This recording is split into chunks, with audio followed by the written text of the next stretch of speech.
नमस्कार, माझे नाव मृण्मयी गणेश काळे. माझ्या स्वयंलिखित कवितेचे शीर्षक आहे वासरू. गाई गोठा गाई गोठा हंबरून घेई तू ग डोक्यावरी.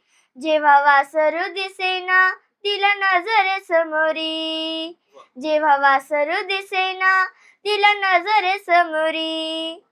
तिचा आवाज ऐकुनी तिचा आवाज ऐकुनी येई वासरू धावनी. त्याला पाहुनी गडोळे जाई तिचे पानावनी.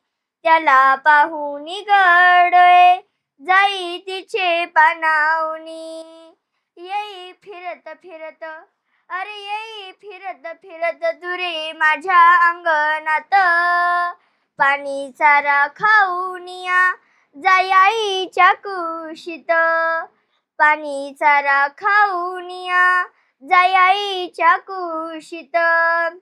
दिसे शोभून रूपड अग दिसे शोभून रूपड मग तुझं ते साजिरी.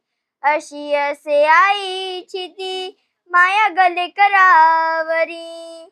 अशी असे आईची ती माया गले करावरी. तुझ्याकडे पाहुनिया आठवते मले माय. तिची माया असे जणू दुधावरली गसाय. तिची माया असे जणू दुधावरली गसाय. तिची माया असे जणू दुधावरली गसाय. धन्यवाद.